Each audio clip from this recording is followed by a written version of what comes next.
What's really good, ladies and gentlemen? It's the OG Boricua Dandada. I'm with no other than Rob K, Muffins Martinez. Y'all getting a very, very unique one because we don't do holidays or weekends.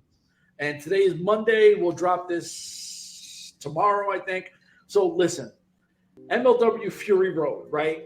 You guys are super hyped up about it. I was super hyped up about it. We got some dope news that we'll make our own little segment after that. So we'll keep two of the biggest things that happened there as its own thing. But now, this is where, talking with Rob K last night, I felt very angry, right? I think he was the only one that had ears that tried to somewhat listen to what I had to say and stop me from jumping off of a bridge. The opener is Ricochet Page versus Jacob Fatu, MLW greatest of all time. And Ricochet Page is supposed to be the tough guy, bad guy, walking around like he's the happiest guy on earth. And I can't stand bad guys who smile. He's not the fucking Joker, so he's not crazy. Stop fucking smiling, be a bad guy. This guy walking around the ring like life is good. Hopefully it is. Ultimately, he gets the win. I have no give a shit about this match outside of it looks like we're writing Jacob Fatu off. It took the entire calling, which are a bunch of bums, to beat Jacob Fatu.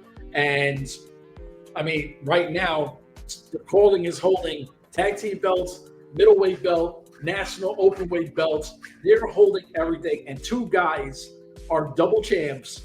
And I am so sick and tired of the fucking calling that I wanted to come on here and tell you how much I do not like the calling. These guys could try to save it because I am going to shit on this every single time because I'm like, what do you call those people that hate being wrong? And then when they're wrong, they're really mad that they're wrong. Like just that bitter ass biatch. And I'm going to be that bitter ass biatch and I'm wrong because Muffins was right. I was wrong. I wanted to like this. This shit is trash. I fucking hate this. Gentlemen, please talk Akira, Ricochet Page.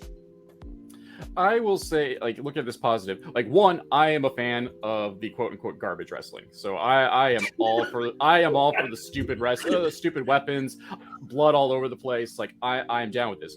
I will say also to agree with your point, I feel like the calling overall has fallen flat. Like, there's just something that's not gelling with them, and each of the individual parts are actually very good. Like, I am a Ricochet Page fan, but his work in MLW overall, I don't think has been up to his par.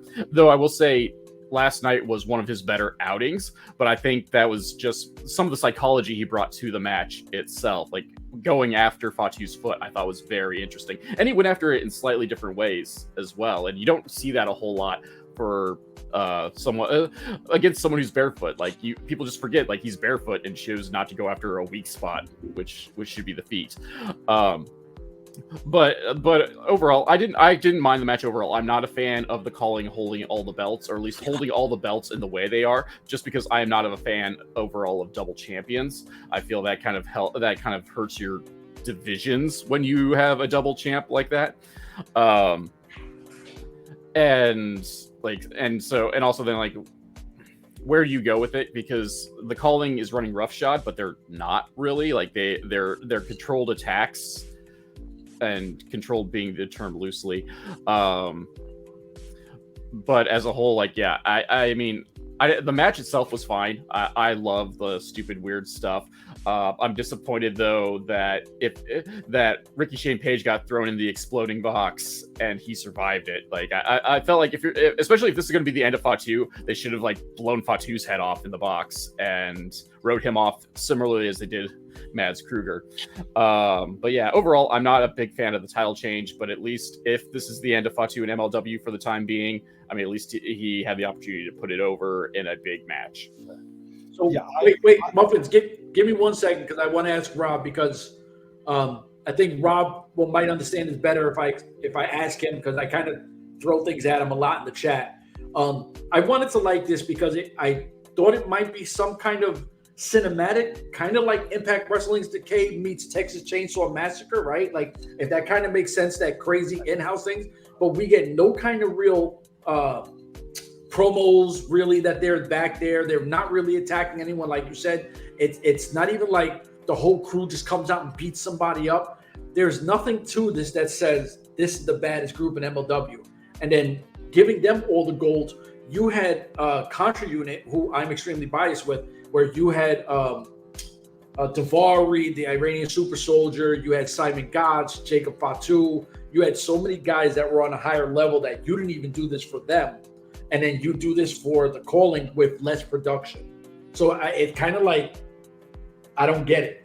Yeah, and that's the thing I get to don't get to, because maybe it can stretch that the calling is trying to be a bit more psychological in terms of their attacks, whereas like Contra was just raising the ground. Like no one was safe. Like if you lost a match, you got body bagged, or you got you got attacked after the match and got spiked or whatever. Like the calling or just letting Raven spout Momo Jumbo. They do have a kind of a cool presentation with like the gurney and the weapons come out. I do like that, but ultimately then it means, for the most part, ends up meaning nothing because they don't do anything with it whatsoever. And so like so when it comes time to kind of like to eat that steak that's been sizzling, there's not a whole lot there. Well, I hated this match for a bunch of reasons. I hated this match. One, Raven is the leader of the calling. You mean to tell me he can appear at one show once a month, especially being your second pay-per-view in years? He can't be there for this, to be there, at least just show up, just stand there like a goof, like you always do. Don't say anything. Two, you couldn't, Mandy Leon couldn't be there either for one show, and maybe, okay, well, Raven's not here, so I'm going to act as the leader person and be there for support. None of them could be due. Number three, why is the referee dressed up in Umbrella Resident Evil gear? I loved that. From the whole, I was like, I think that's the first time I sent out in the chat was like, oh shit, the ref's wearing a hazmat suit. I thought it was cool. No, it's not cool for I'm gonna tell you why it's not cool. He's dressed up like that with the mask, the gloves, and thing. So you mean to tell me there's a match going on? All the fans are here. The referee's dressed like that, but we don't care what happens to the fans. So the referee's okay if to live. We just don't. Fans are expendable. Let the fans die. They're the dredge of society, wrestling fans. So they're the dredge of society, wrestling fans. We can lose a couple, and society might be better. Yeah. The dude with the whole helmet, the whole thing, I think that was like way overdone. It was just like too much. 4, they saying in one of those cases they open and there's smoke coming out. Oh my God, those could be natural gases that's leaking. So once again, you put a case where natural gas is leaking next to the pole where fans are right next to that. That's a cheap high, brother. Is the only one who's prepared to live and kill everybody else there. Muffins, can I ask you a question? Yes, sir. Are you a Resident Evil fan? Since day one. Okay, so what if this is MLW's version of trying to start the T-virus? God didn't know. So the only person that's gonna live is the ref. Everybody else is dead. Whatever. We will burn that building down as long as it means Banders is in it. Exactly. Because everybody's dead. Whoa! Don't say exactly, bro. Like you're over here now. I will everyone. No. So everybody's dead except for the ref. He's the only one who's gonna survive to tell us what happened. So this was. I hated this match. I still, like you guys said, I don't know why they have double champions unless you're gonna take the tag team belt and put it on other members of the calling and have them defend it, then that's fine. Free bird rules. Okay. I'm fine with that. Okay. If that happens in the future, I'm fine with that. But 2 guys holding 4 belts or 2 belts each, that's too much for me. And well, that could work because they have the new guy Talon and Cannonball. So exactly. If that happens in the future, I'm cool with that. Okay, that's fine. Okay. But I'm glad they make this the first match and get the shit out of the way. Just is over. And if Fatu is gone, then he gave 4 or 5 years of his life to MLW. He did everything they told him to do. He carried that company for a while, especially when they were in COVID. So I mean, he did his shit. I'm not even going to shit on that. The man carried the company on his back for a couple of years there when people were jumping and leaving before COVID hit. So if it's going to be part of the bloodline coming up in the future, hey, salute to him. He did his shit. Absolutely. Do you guys mind if I kind of jump all across the board? Oh, go ahead, man. That's okay, what we good. do. So I get to do it the way I want to do it.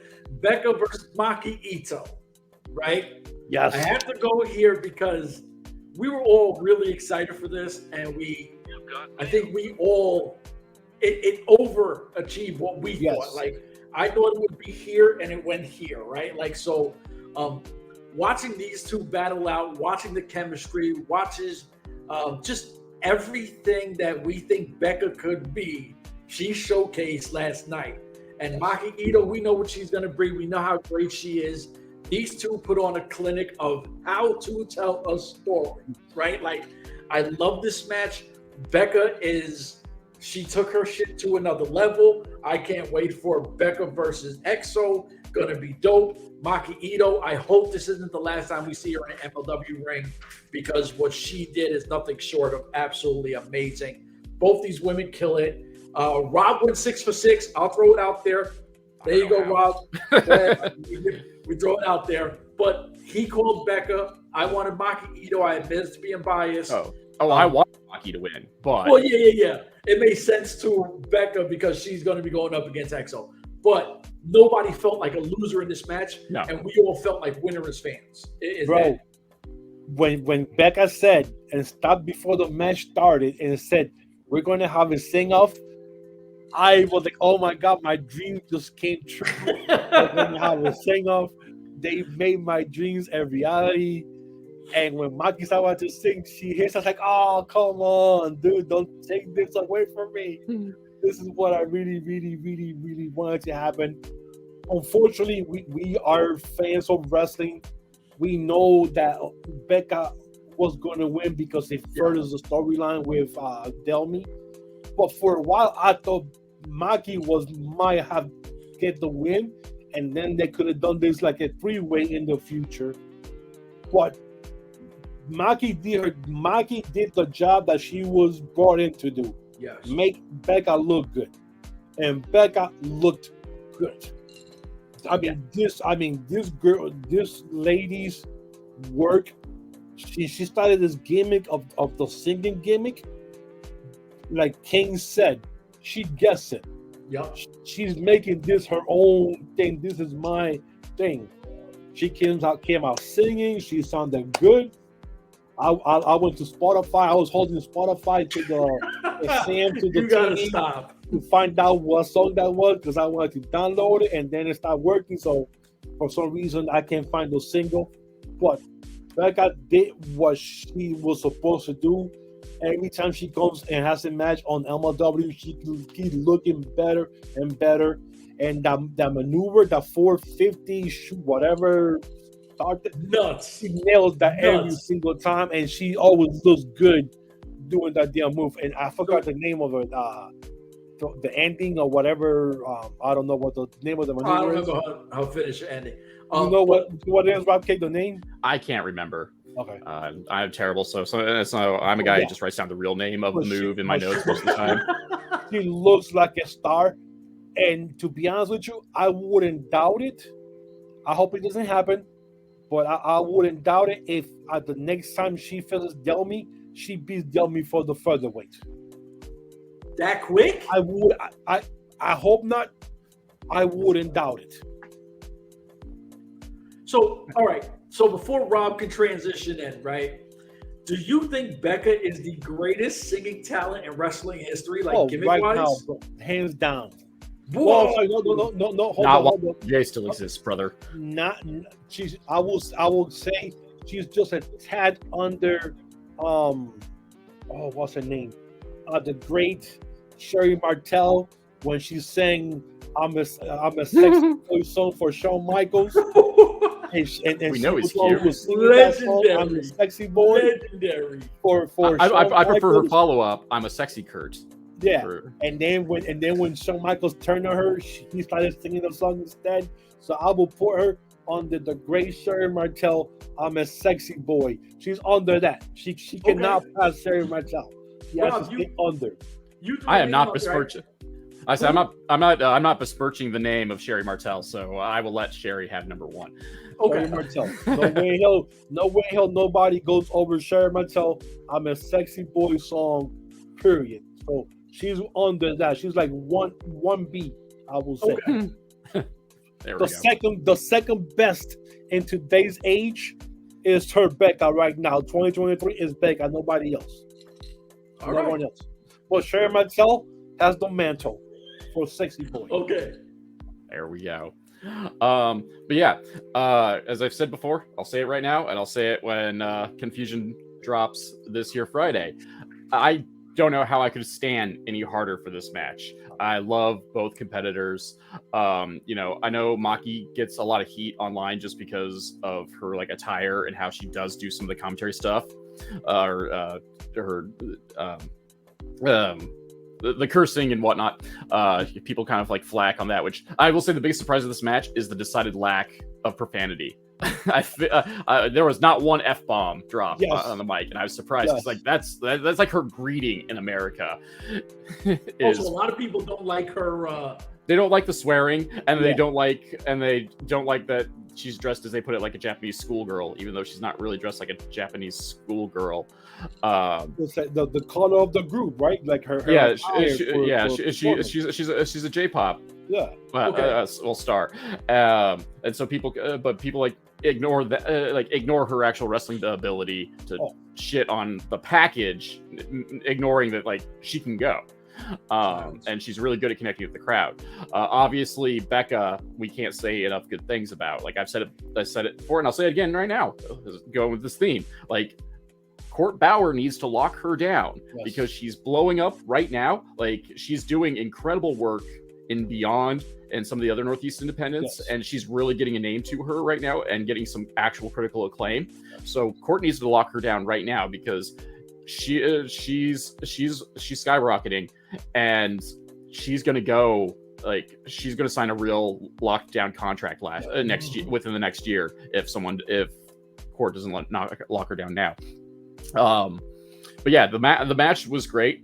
I would have liked Maki to win just as a fan, but really, like overall, it made more sense for Becca to win, especially if Maki is not staying around. Though, as I said, like I would have loved to see Delmy versus Maki. When I talked to Delmy, she wanted to wrestle Maki more than Becca, and then she'll just have a revenge against Becca later. But yeah, like it was a good match. It told, it had a good story. The crowd was into it. It was a lot of fun overall. Becca got to show her character work as she was singing, doing the Jerry Lawler shtick of, in her case it was singing, but having the mic on while she was performing offense against Maki. So like she was getting nailing the character work in addition to the in-ring work on all cylinders last night. And both women deserved to win, but in the end, the fans won the match. Yes. All right. So I think if you go 6 for 6, it's not a shock to you, but I think the shock win of the night was Ichiban beating Sauce Williams, right? Like, I think that was the wow. I can't believe I just seen this. Very good match. I think that Sauce gave Ichiban a platform to look very important and look very special. I felt that Sauce to me did a lot for Ichiban, and I'm not taking nothing away from Ichiban, but as a veteran, you kind of see how he led this match, and I thought mad respect to Sauce for that, because he put Ichiban on a new level of, this guy looks like he's a force. So salute to Sauce. Ichiban comes in. To me, he shocked me. I would never have picked Sauce to lose this match, but gentlemen, talk to me. Sauce, Ichiban, the dojo, whatever they call them, talk to me. I will say, so my pick for Ichiban came down to is that they actually bothered to draft him. Like, they didn't draft Sauce, so I figured this was going to be kind of that showcase for Ichiban as a draft pick. And Sauce is a great mechanic. I've been watching him for over a decade in his various forms. The dude can go. He's got a pedigree that MLW will tout as Claudio Castagnoli, just because no one wants to mention the name Mike Quackenbush, which for good reason is such. But the dude's got a solid, pedigree behind him, and he's shown himself that he gets the physical aspect of wrestling. And so, whereas their styles were not, we're not necessarily complementary, it didn't affect the match. It was one of those styles make fight matches that Mike Striker really likes to put over on commentary. It was definitely one of those. And on top of it, we got to see a little bit more out of Sauce this time around too. We got to see he had an edge that he hadn't really had his last couple of matches for MLW, especially came to the forefront after that falling DDT spot, which they did put over in commentary that took out Timothy Thatcher, and they kind of tried to imply a little bit on that with Ichiban, and Sauce was just having none of it and just went for the jugular. Unfortunately came up short, but the match was fun, and I think it was supposed to be more of an exhibition to here's Ichiban, this is what he can do, and he definitely showed the crowd what he can do and made for a fun match.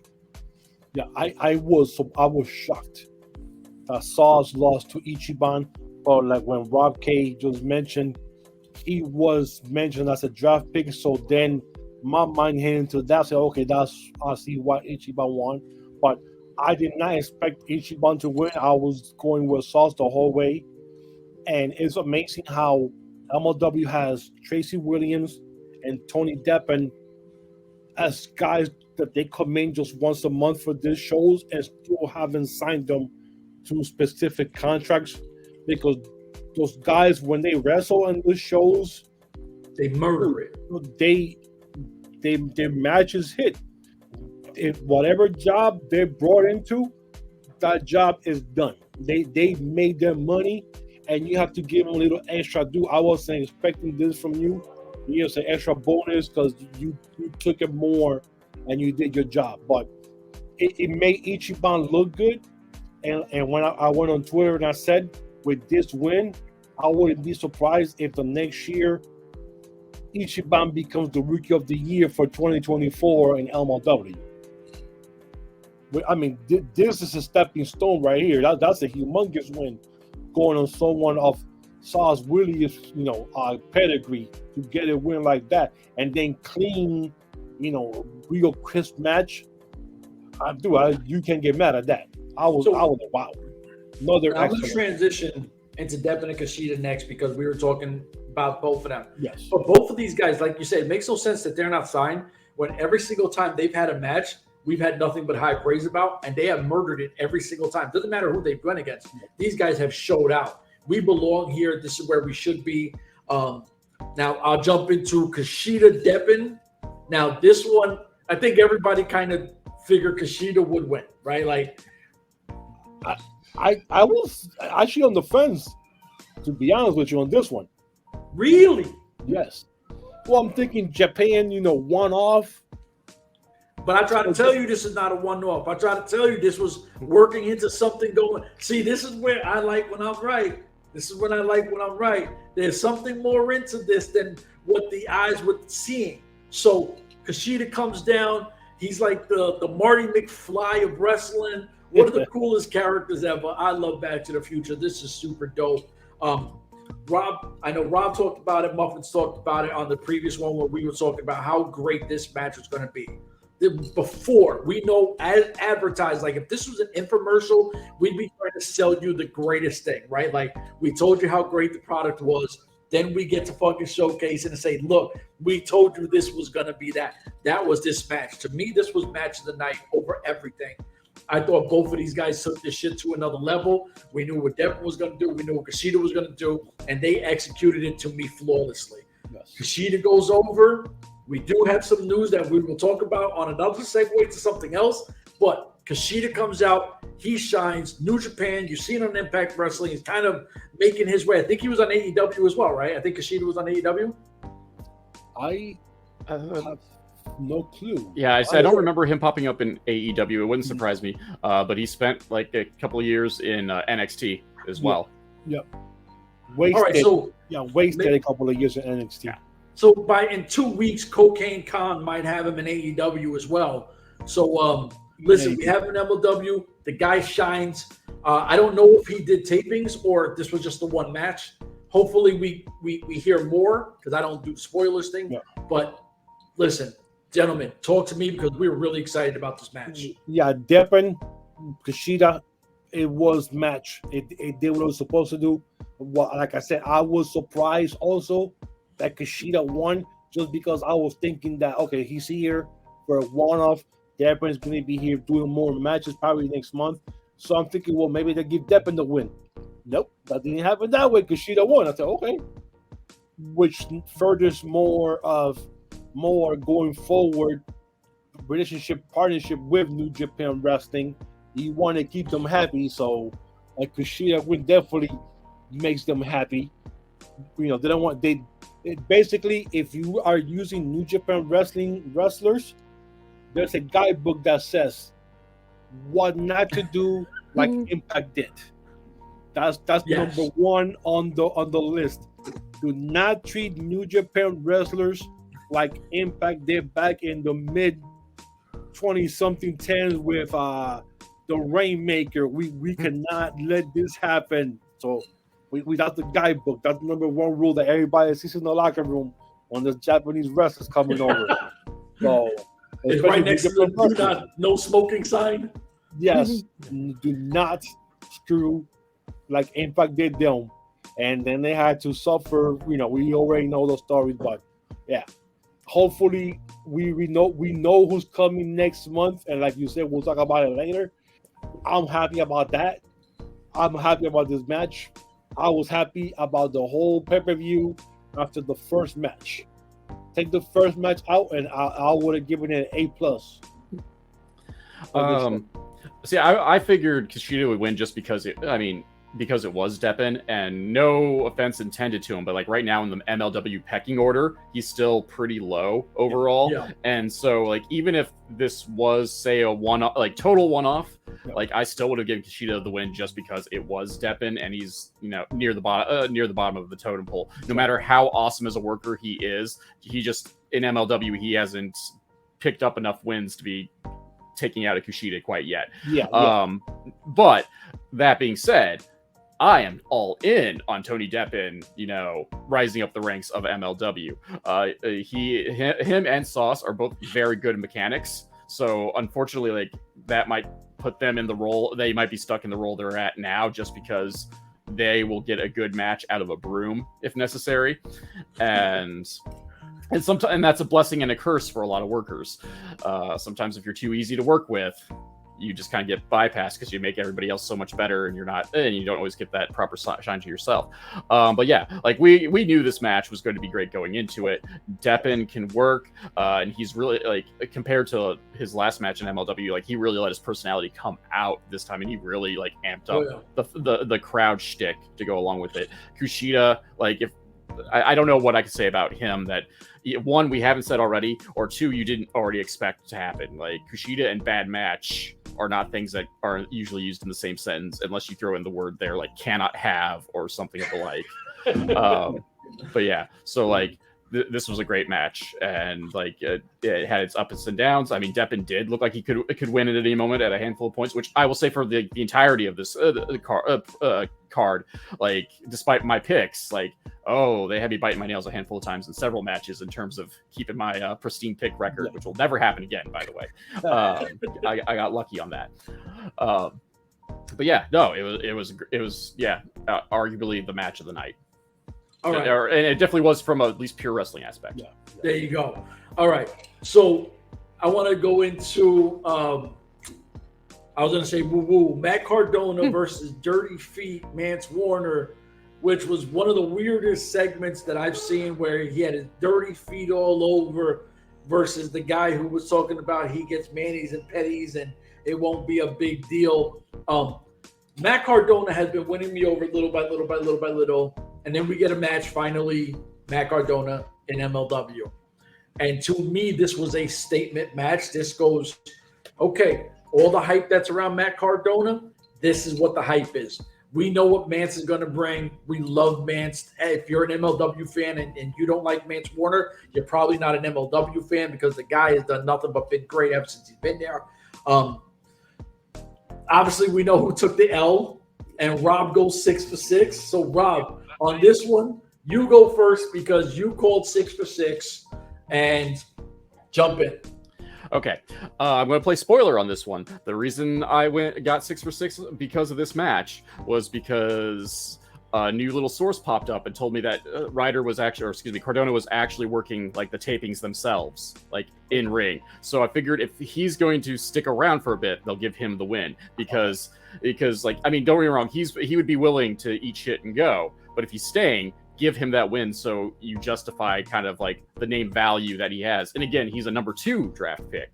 And he is the agent. And if you're if he's sticking around and they're trying to put over the World Titan Federation, like Cardona's got to get a win in his big debut too. So like all the combination of these little like backstage things I've heard, plus like how the package is being presented, I mean, it made the most sense, even though I am fully a Mance Warner guy. But also, much like Ryder, Mance is Teflon. So as long as you like actually beat the crap out of Mance, like he can take the loss. Like he's not going to he's got to win sometimes, obviously, but you say that about everyone. But like the loss didn't hurt him, especially since there was shenanigans abound. They did get hardcore. Like he got DDT'd on the floor, so like he's already concussed. Like where do you go from there? But yeah, it was I felt like it was a fun match overall. Cardona is not resting on his laurels. He is trying to have decent matches out there wherever he goes. Like whether you like him or don't like him, like he's out there putting in the work, if nothing else, and you have to respect that hustle. But yeah, it was a good match for what it was. I mean, obviously, it wasn't going to be the technical masterpiece of Kushida or Ichiban or Deppen and Sauce, but like this was closer to a lot like Southern wrestling. We got the weird gimmick to go by, a lot of crowd play, and you got the old school guy just wanting to punch things, and it worked. Everybody played their parts very well. I even did laugh at the end with MSL having his pedicure ruined by Mance.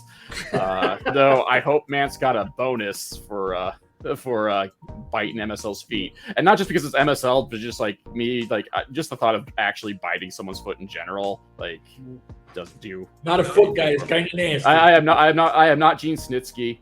So like the only thing that like disappointed me is that really again gonna shit on Manders, but he didn't vomit in his little like the second gear crew segment where he was gagging the entire bloody time. Yeah, I mean the match did his thing. I didn't like the stipulation thing about kissing each other's feet. It's random. Yeah, I don't know. But, That random. I mean, like you said, at least we know that Cardona's gonna stay there a little longer since he won the match. I would have liked to have either Snitsky or David Boy Smith being there, since they're part of the WTF whatever federation with Saint Laurent and now with Cardona. One of them would have been there to at least you see why they won, because the outside interference, that would have been, I would have enjoyed that better. Well, I think the reason we didn't get that is because if they come out, then SGC got to come out, then you got to kind of. It was going to be a big Vance would look extra stupid if he didn't get if a group came out to help him, or it came out to team up on him, and the second gear crew didn't. And then once that brawl happens, will that take the shine off the match? Or I would have liked something like that to happen, like a big brawl, and then they get knocked out, and then that's how Mance Warner lost because of this. Yeah, okay. I would have liked that better. And again, if if Cardona's sticking around, like he does need to like have kind of a start off with a good statement win, and Mance Warner will give you that statement win, and we'll hear it here first. Yeah, it would not surprise me at the at Slaughterhouse. That's what we're calling the next event in October. If Matt Cardona picks up a title, here first. Too early. That doesn't mean anything. Yeah. All right, Muffins, you're over this match, the match. Cardona did his job, so he's here for a little while. That's good. Hopefully he'll bring some eyes, bring some, new fans into MLW. We'll see what happens. We'll see what happens down the line. I mean, what Rob had said at one time, this is obviously a little while ago, when he said, look, he's traveling all over. He's on every independent. So he's definitely going to bring a buzz to MLW, because all those people that might be seeing him in a smaller show and they see his work be like, all right, I'm a fan. I like what I see. I'll watch MLW. Main event, Alex Kane, the big homie, Willie Mack. Good match. Now, for not what great. it was, huh? Not great. No, not great. But good enough. Let me tell you something. I don't remember. Maybe it's because it's a smaller venue and they could get away with stuff and it feels more impactful. But this guy's Bomaye intros are getting bigger and bigger and better and better. And the crowd is going nuts for this shit, right? Like, they're all, like, literally, when you come out, you can see all the fans literally right here. So you got people going nuts. Bomaye, Bomaye. You got Faye Jackson doing her thing. Everybody bouncing around. It looks very crunk. Like, I don't remember if maybe these young people might not know what the word crunk is, but it feels very Atlanta. It feels very in your face. It just feels like a fucking party and a vibe, and shit's about to go down.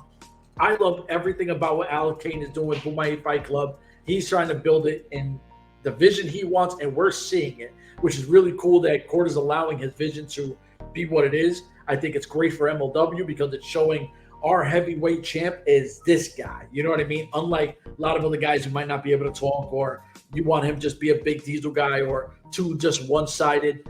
He's bringing multiple things. Willie Mack does his thing. We know Willie Mack is a very clean wrestler. We know his work. At the end, I'm a big guy on respect. I like, not all the time because then it loses its value. But when you got two competitors that can shake hands and things is love and peace, I like that shit. It ended that way. And like I said, Alex Kane goes over. He's our guy. Gentlemen, talk to me. Alex Kane, Willie Mack. Yeah, Alex Kane did what he was supposed to do. I don't think I ever felt that he was gonna lose the match and the title. There were times that I was like, and the storytelling by Matt Striker helping Willie Mack's talent and persona was really getting to me, to the point I'm thinking like, God damn, he might really win this because of all the stuff that Striker keeps saying about Willie Mack and stuff. And I said, okay, well, maybe. I'm like, I hope not, but you never know. So I was kind of tilting between. Not the best, smoothest match I've seen. A lot of fumbles there towards the end. You know, it's hard to try to pick up somebody over close to 300 pounds on a dead weight. Yeah, so, but Kane did. You know, there was a lot of things going on, and for him to get the win, and then afterwards they shake hands, and he gives Willie Mack to say Bomaye. I like that because Bomaye. He said, "I'm gonna say just once, Bomaye." You know, he said it right there when he said that. I was hoping and expecting that the lights will go down and some music will pop up, and someone might come out to confront him, and then they end the show there. So that way they'll give you like, oh, look who's here. Is he going after King for the belt? You know, give us something. I was waiting for something like that to happen at the end, like some type of music. Someone comes out, them the show. Oh my God! Look who just showed up. We'll find out at the MLW Fusion on Thursday or Friday and go from there. You know, give me something to look forward to the next TV show. But it didn't happen. But I kind of was hoping. Rob, before you go in, Rob, who did you want being the smoke person? Well, Richard Holiday. Maybe Hammerstone comes back out. We haven't seen him since he lost the belt. He wants to get his rematch now, so I'm next. Holiday would have been awesome. The smoke kick, and you hear the Diamonds Out Forever song, and shit. Something like that. I would have, but it didn't, because it went like 5 minutes over the time limit. The time. It was 10:05. I was like, oh shit, hold up. Or 8:05. Okay, something's gonna happen because they're going over. But unfortunately, they left me hanging. So. Yeah. I mean, like you say, I don't know what to add to the mystery person coming through the clouds. That'd been fun, and it does really like the heavyweight title field is wide open right now. There's really not just a guy you can go, that's the number one contender, really, either because of where storyline placement is, or just they really just haven't built a singular person to really be there. Right there, what you said right now. Who do you think will be the guy now that goes after him? If you put a gun against my head, it's going to be Cardona. That early? Dude's a name. I mean, I would say Cardona. And it makes me sad because that means, like, as I said, I will almost put real money down that Cardona wins a belt in October. But like I don't want it to I don't want it to be so soon, and like especially if we're talking world title, I don't want it to be this soon. Like Kane needs a decent reign to him, or at least get a good story to him. And like honestly, for the most part, I wasn't a big fan of the Willie Mack Alex Kane story, just because I felt Kane did put him down too much, and when you put your opponent down that much, it either brings you down. Or, well, I mean, it brings you down no matter what. But the question is, did you get brought down because now you look like you can't go because you had problems beating garbage? Or B, well, why should I watch you beat garbage in what's going to be a squash match in the main event? And I think Kane went a little too hard at Willie Mack on that front, talk about like how he wasn't worthy and really kind of like going after his training and whatnot. It did bring it up a bit at the end when he talked about respect. But like, again, like he really went hard at Mack, and I'm like, I don't know if I'd accept that apology, like regardless, just because like you don't call me basically a fat slob who like doesn't take wrestling seriously and just kind of like throws away my 20 years of dedication at a relatively high level, 20 years of dedication. Yeah. And just to basically be like, you're not taking this serious. You don't even deserve to be in my ring. And I mean, he's been on, he was on Lucha Underground for mad long. He won, I think, the X Division title in Impact Wrestling. Like, really, Mack ain't some random fucking Joe that's been around for 20 years. Yeah, he hasn't shown that level in MLW, but yeah, he's been champion like pretty much wherever he's gone. He's been a mainstay in California. Done great work for Pro Wrestling Guerrilla. Obviously, Lucha Underground, a big part of that, and a big part for a brief period of time in Impact. That being said, don't forget Mexico. He's huge in Mexico. Yeah. Oh yeah. In AAA. Yeah. Jesus, that dude is huge. Yeah. Yeah. So like the dude can go, and I did think the match was going to be good. Like it held, and I actually did like catch me a couple of times. I'm like, Mack they might actually pull the trigger on Mack for whatever reason.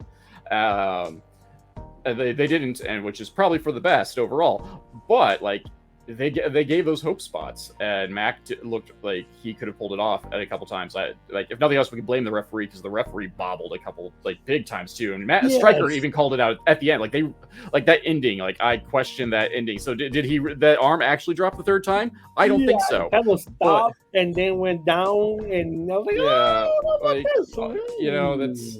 But that is like it was what it was, because like you look at Mack's eyes, like there was nobody home there. So we can argue that point until the cows come home. But yeah, no, I did like it was a good match. We knew this was going to be a match more to show Kane and give him an exhibition with the title, because obviously he hasn't done much with the title yet outside of just talk. He did have that match with Delirious, but he technically wasn't champion when he had that match with Delirious. I mean, no, he totally had an exhibition in Mexico. So it did overall it did do what it needed to do. It showed Kane is going to be able to go in the main event, and more than just working with Hammer. I will also concur that entrance with the Bomayes coming out and getting that crowd going honestly gives it a bigger fight feel than the last episode of Fusion did. In terms of like getting the hype train going, I felt. All I know is this: the hype train is getting bigger, like Rob said, but Chef said. But I would love to see that hype train on the bigger venue. I'm sick and tired of Philly in New York. They need that hype train on a bigger stage somewhere else other than this damn forsaken UCW arena. I'm so sick of this damn arena.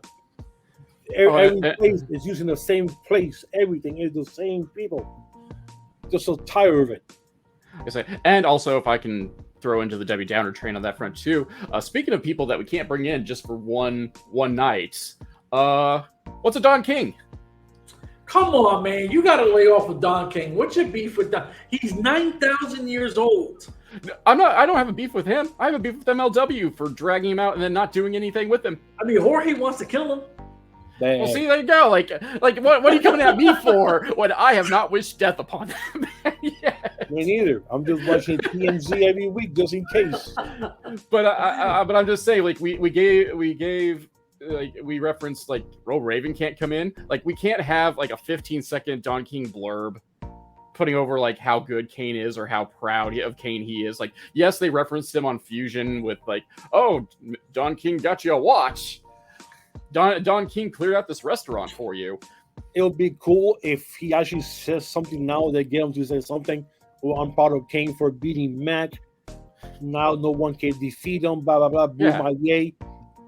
That'll be awesome if that happens in the next week or two.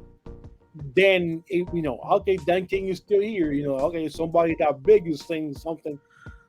So that's kind of cool. I can name drop all I want, and that doesn't actually mean that like they actually followed through with it. Like I don't know. Like I'm BFFs with Brad Armstrong, even though he's been dead for 15 years. I don't know. Brad Armstrong's corpse. Got me some garlic bread. Okay. All right. So, gentlemen, we've hit everything we've had to hit. We got one more segment. Yep. Listen, ladies and gentlemen, like, subscribe, share, all that good shit. Y'all know the deal. We out of here. Deuces. All right, Jorge, it's just under 47 seconds. Yep. That's why I always got a pen and paper to write it down. There you go. So 47 minutes, you're good. Yep. What's really good, ladies and gentlemen? It's the OG Boricua Dandada. I'm here with Rob K, MLW Confusion, Mr. Muffins Martinez. These two things we did not. My fault, my brother. If you need more accolades, I'm here with the greatest guy of all time. We are just his crony, like sidekicks or something like that. Whatever you might be, just two randoms that are on a podcast with that guy. So listen. So we left two major important things off of the last show we did. We have to talk this because the internet is super buzzing. Not because we're MLW fans, but once, and I got to give MSL credit for the first time ever,